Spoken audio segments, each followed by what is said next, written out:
Bless the Lord, O my soul, and all that is within me, bless his holy name. Thanks again for tuning in to Armor of God. And as always, thanks so much for taking a little bit of your time to be here with us. So I hope all of you are going to learn a lot from the compilation this time. And to begin with, let me share the table of content with you here for your reference. I always love listening to Father Joshua Waltz, and I understand, judging from what people write in the comments, that they don't really like the way Father Waltz talks, but I don't really mind that. And to be honest, I love the way he talks. So I'd like to share this clip of him talking a little bit about abortion, where he even quoted something from the movie Nefarious. First of all, I don't know if you guys have ever heard of a guy's name is Zachary King. He was ex-satanic high wizard, and the way he kind of, explains that is that he was kind of like the high priest in the satanic church is not the highest rank. The wizard is the highest rank, and they're kind of like a cardinal because they don't really have a pope.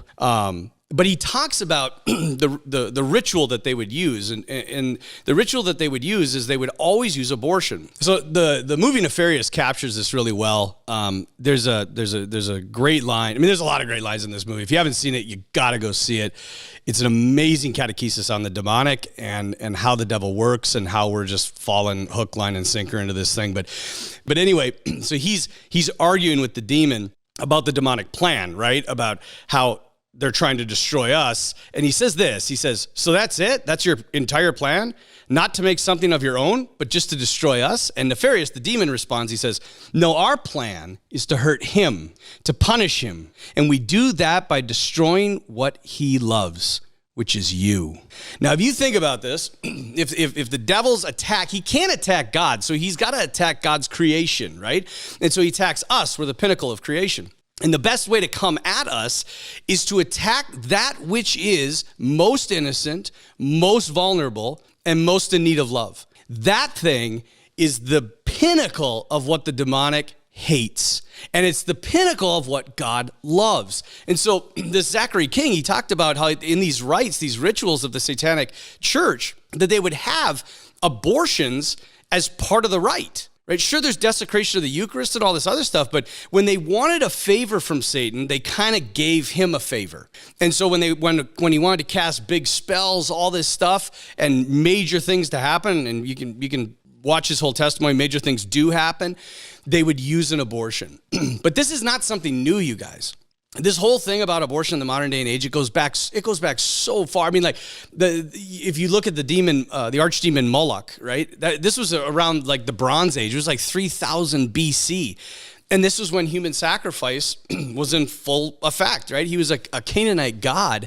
And the way they worshiped him was they would sacrifice children. And basically what they would do is they had this huge bronze statue, and he has two outstretched arms, right, or hands, these palms. They would kindle a fire underneath each of the palms and make the palms, glowing red hot. They'd take a child in sacrifice to the god. They'd lay the child onto the palms, which would be horrifically, painful. The child is screaming in order to drown out all the sound, right? They had these loud beating drums so nobody could hear anything. The child would willingly throw itself into the fire just to get off of the burning hot metal. And that was the sacrifice they offered to this archdemon Moloch, who they called a god, right? So again, Nefarious has I just got to quote it for you because it's so good, you guys. So Nefarious says this. Now for this part, I prefer to share a clip of that dialogue from the movie itself rather than Father Waltz reading them. This is my life. I can live it the way I want. Yes, James! I couldn't have said it better myself, but it's still murder. Says who? Says all of creation. James, the Creator creates, and we destroy, and we do all of it through you. We always have. Did you forget your history, Jimmy? Even in ancient times, the archdemon Moloch was celebrated by tossing infants into flaming bonfires, accompanied, of course, by the beating of drums to drown out the screaming. Later on, they erected a giant bronze statue with outstretched arms, kindling fires beneath the palms. And when they'd toss a little infant into those open palms, they'd flinch at the red-hot metal, but then they'd willingly roll themselves off into the flames. What does any of that have to do with me? Oh, nothing, James. Especially since the priests now wear surgical scrubs. The killing takes place in the womb, so there's no screaming to be heard anyway.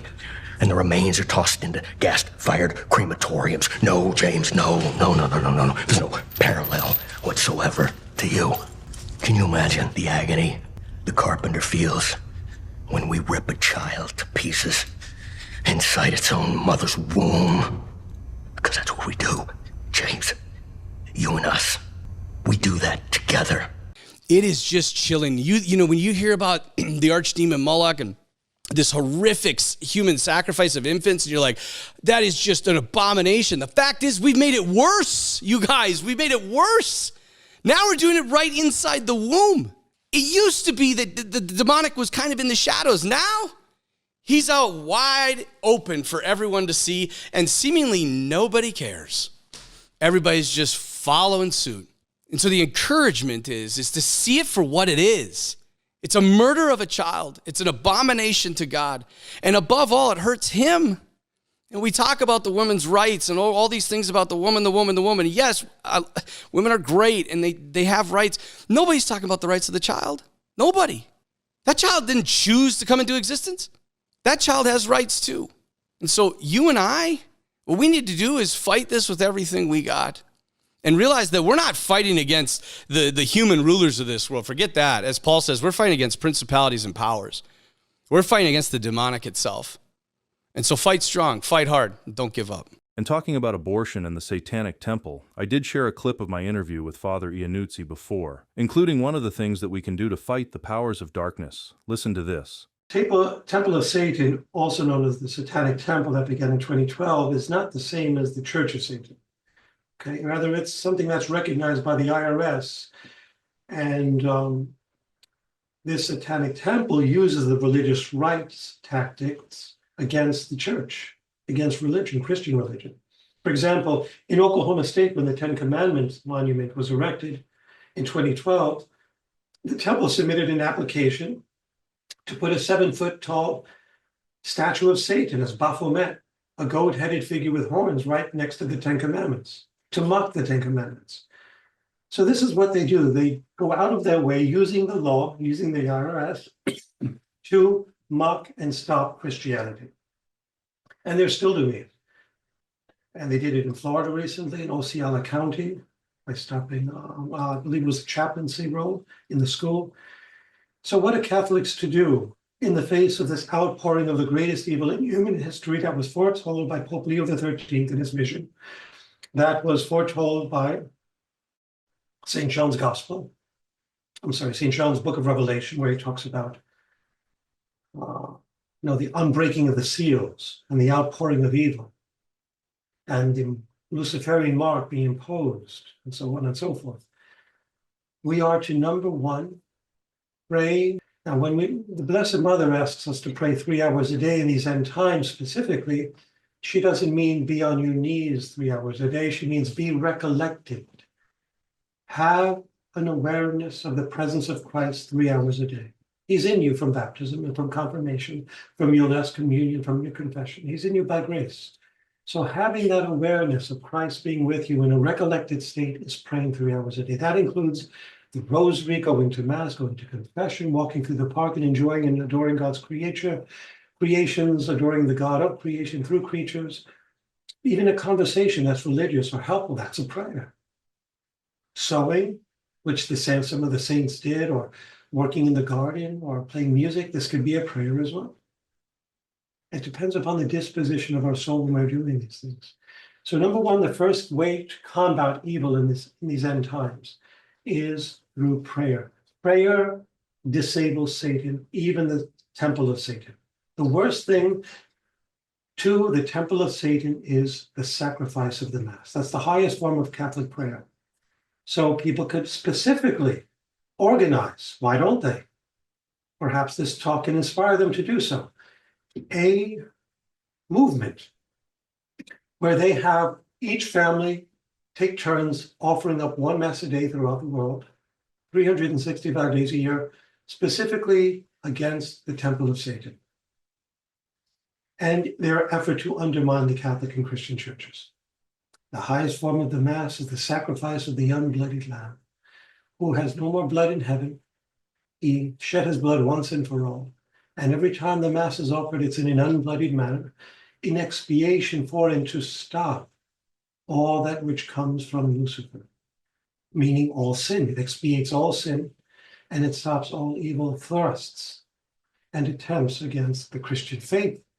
thwarts against Christendom, our family unit, against abortion, and the list goes on and on. By the way, while I was putting this video together, I remember a clip of Father Iannuzzi from a few months ago, and he was reading something that bears the Church's seals of approval, about a soul in purgatory, a nun, actually, who hid and escaped from Jesus when the nun saw him. And here's why she hid and escaped.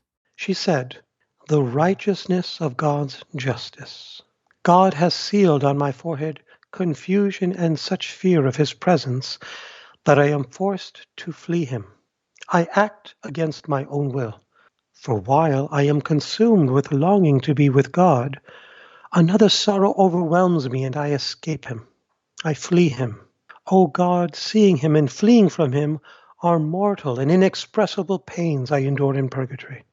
However, I deserve these punishments, distinct from other souls, for being a devout person on earth." This was probably a nun or a sister, based on what she's saying here. "For living as a devout person, I abused many times not going to receive communion for trifles, such as temptations, feeling interiorly cold or arid, for fears, and sometimes I would even bring reasons to the confessor to convince him that I shouldn't go to take communion. For all other souls, such things may appear as nothing. But before God, this constitutes the most severe judgment. And God gives to such a soul such punishments that surpass all other punishments in purgatory, because they are faults directed more against love. And in addition to all this, Jesus Christ in the Blessed Sacrament burns with love and from the desire to give himself to souls. He feels himself continually dying of love, and the soul being unable to approach and receive Jesus, and not doing so deliberately, or rather being indifferent to him in the Eucharist, for so many useless trifle pretexts, such as the ones I had, is such an offense, an affront, and displeasure to him that is given to him, that it feels itself burning and churning in these flames of purgatory, and cannot have any respite. And this is because when the soul refuses Jesus in communion, it forces Jesus to be stifled by his own love. And it causes him interior suffering, and he cannot find anyone to relieve him from this. And he, almost angered at the soul for not receiving him in communion, says over and over again, "The excess of my love is not abated, rather forgotten. Also those who call themselves my brides," hence her being a nun, "have no desire to receive me and let me suffer in this way. I am reciprocated in nothing, causes me such pain, such sorrow, such agony, that I am not loved or received." The nun continues, okay? "And the Lord, to purge me of this defect, made me experience part of the pain he suffers when souls do not receive him in the Eucharist.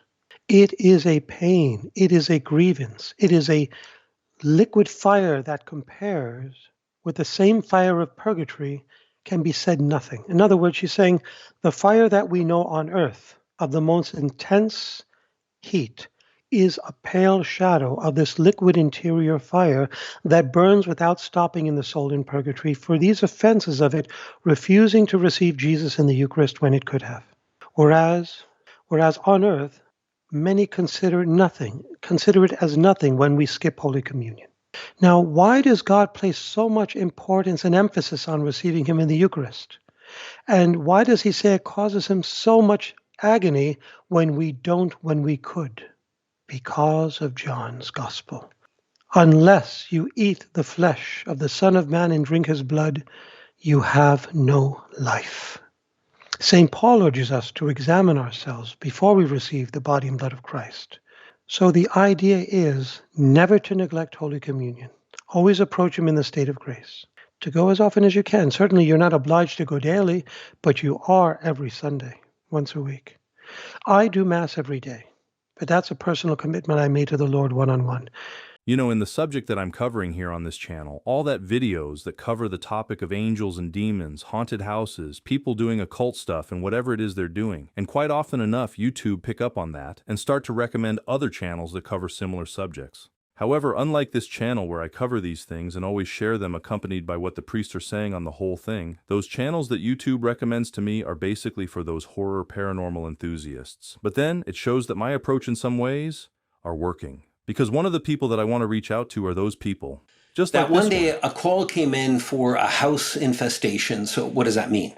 It means kind of poltergeist phenomena happening within a home. You know, the folks put their car keys down here, they turn their back, they go grab a glass of water, they come back, the car keys aren't over here, they're on the other side of the room now.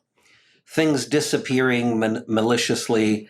The woman who was in the house, she's looking for her coat everywhere, finally just gives up. It's like it disappeared into thin air. She opens up the freezer to get a cube of ice. Her coat is rolled up into a ball and is stuffed into the freezer. Stuff like that, sounds, scratchings, voices coming from upstairs, footsteps on the ceiling, and there's no floor above. So the footsteps kind of walking on nothing. Or perhaps on the New Age. I'm frequently asked about Reiki and other forms of New Age spiritualities. Actually, the U.S. bishops have issued a document about Reiki, and essentially they did not support it. And the question is why? What's wrong with that? You have this Reiki master who channels this universal life energy, supposedly, and is a channel for this healing. That's a New Age spirituality. It began in Japan in the 1800s. We Christians don't believe in some universal life energy. That's very New Agey. No. We believe that God is a person. God is a loving God. Father, Son, Holy Spirit. 3 persons, one God who loves us and sent his Son to redeem us. So there's not this universal force. And so what happens is when this Reiki master lays their hands on the person, frankly, we've seen some bad things happen because of it. And frankly, people end up with some spiritual afflictions and demonic afflictions, sadly. And we'll pray over them and cast them out. So you end up with, you got some person you don't really know laying their hands on you, who knows what you're getting, some universal life force. Again, if it's not from God, if it's not, does not come from the Lord, then the other possibilities, some are ugly, and it comes from the dark world. So what do I recommend? The Catholic faith, the Christian faith, has lots of wonderful healing and safe healing methods. For example, the sacraments are very healing spiritually and sometimes very physically. The sacrament of the sick if you're really ill. Also, I love Eucharistic adoration. I find praying in front of our Lord's presence in the Eucharist very healing and giving us a sense of internal peace. Also, most dioceses have priests who conduct healing services in a very Catholic way, very safe way, and I recommend them as well. Also, by the way, read the lives of the saints. Almost every day I read a little snippet of some famous saint. Why? Because they show us what works, what really brings us to healing and wholeness and holiness. Because the saints made it. And that's why God gives us these saints, raises them up, so they can show us how to live this Christian life with integrity and safety. So steer away from all these New Age spiritualities. Focus on Jesus and the light that God gives us in him. And I'm sure you've seen videos out there on exorcisms, but just on the exorcism, and the focus is always on the scary parts, you know? I'm not sure how many times we've seen pictures of Annalise Michel on social media in her possessed state. Possession simply means the devil now, among other things, he also has the jurisdiction to control your body from the inside out, to manipulate it as his own. But there are other levels. I mean, he has the ability to manipulate your imagination. If he can control your body from the inside out, he also has control of your memory and imagination. He also has control over the lower parts of your intellect and will. So you are really not free. You're doing actions that you never intend to do. And in fact, when you're in the state of possession, then he suppresses your consciousness and you have no idea what you're doing. You're in a state, you're unconscious. So you only come to consciousness when he decides to leave and recess for the time being. That might be 5 minutes later. It might be 5 days later. And so you really have no control. He has, in the state of possession, he has gained so many rights over you that you are his plaything. He controls you from the inside out. But he has a tremendous amount of underlings under him. And so probably all of the cases I had, for all I know, is an underling. Now, I've encountered scores of demons that have identified themselves as Satan. Was any one of them the Satan, the actual Satan, the one who fell and whose name was Lucifer before the fall? I couldn't tell you. Of course, every one of them is going to claim that they are. And that's part and parcel of that world. Because they are minor realities, they do everything they can to spread, to make themselves big, to make themselves into more than what they are, because their world is an absolutely horrific world of smallness. I mean, they gave up eternal glory for what? For rebellion, for a never-ending pain, for never-ending foulness, for never-ending ugliness. He will allow someone, say Betty, to be possessed, well, for his own purposes. But I will tell you this, that everyone who's come out of possession has learned an awful lot about God. And it is the case that some, they go back to a life of sin and they get repossessed. But the majority, once you've reached that stage and you come out of it, you've been hurt so horrifically that you don't want to go back to that space. You don't want to go back there. And so that possession has demonstrated to the victim the abundant power of God and the abundant love that he has for you, the victim. And this is a mighty important reality, because many people live there. And this was an astounding thing that I only really became aware of as a priest. Many people that we meet every day that are all around us, many of them have never experienced the sensation of being absolutely and totally loved by anyone. And so those human beings, that's going to, we're created for love. So obviously that's going to be wounding. Some of those wounds cause people to make wrong choices because they're looking for that love. And they can end up, ironically, in a space where they're getting the exact opposite of what they're hoping for.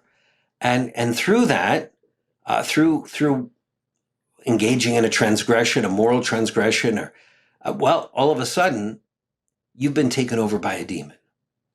And so in the process of this, God shows his tremendous love for people. And so even the devil is useful for God at demonstrating who God is and what God can do and how much love he has for his human beings that he created. Anyway, the last couple of clips will be one very good message from Father Joseph Mary Elder, and the other one will be Father Stephen Imbarrato. So many people today are suffering. Our world seems consumed by fear. Fear of war, fear of what may happen. I see around me in my life so many marriages falling apart, families being destroyed, people giving up. Should we be surprised? The enemy doesn't stop his assault on God's people. The scorpion continues to sting. He only wants to destroy. But in this hour, there is one who always wants to save. In this hour, call upon Our Lady and her Son. Call upon the one who can crush the head of your dragon. Don't get caught up in the hustle and bustle and busyness of our secular world. Spend your time before the Blessed Sacrament rather than the television. Put aside your smartphone and take up your rosary and call upon the Mother who loves you and the Son who saves you. And weak and small as you feel, you will find victory. As I said earlier, the other one will be a clip of a priest I consider a friend and also someone I always go to for spiritual directions and advice. The talking in the church before Mass, but the talking, all right, is something I will never get used to, right? Those people complain about the ordinary form of the Mass. This is always a legitimate complaint. People talk, right? And even the workers were working, not bowing. I mean, lack of reverence. Absolutely. And this stuff bugs me to no end. And I used to fight with people when I was a pastor all the time about this. You walk into the church, you keep your mouth shut. I mean, as soon as I walk in, I genuflect, right? I sit down, and the guy on the altar, it's just me and a couple of other people there, and he says, "Hi, how you doing?" out loud. And I just nodded, right? I mean, I'm not falling into that trap. I mean, it's just, and there was, the priest before Mass went into the back with the cross bearer. And I hear all this talking back there. So the priest is back there with the cross bearer. And I turn around and there's this woman just sitting there carrying on a conversation with the guy in the pew behind her. Just talking away. I mean, it's just, this is not right. And for those who look at the ordinary form of the Mass and want to denigrate it and talk about abuses, this is the type of stuff that really is unacceptable. It really, really is unacceptable. And I would have signs up in that church saying, please maintain silence, please no talking, our Lord is there, be reverent, whatever it takes. And these are regulars, right? So these aren't people who are coming from different areas. They're not the culprits in this particular situation. It's the regulars there. They are just too complacent, too familiar, and it's just not right. Well then, that will be all for the video this time. And as always, thank you so much for taking the time to be here again, and hopefully all of you have learned a lot from this video. Remember, if there's any feedback or suggestion, please let us know in the comments below. Anyway, if you like what we do and you'd like to support us, I left a link to our PayPal donation in the description box below and from the bottom of my heart. Thank you so much for your continuous support, contributions, and prayers. And until the next one, thanks again for watching and may God bless you.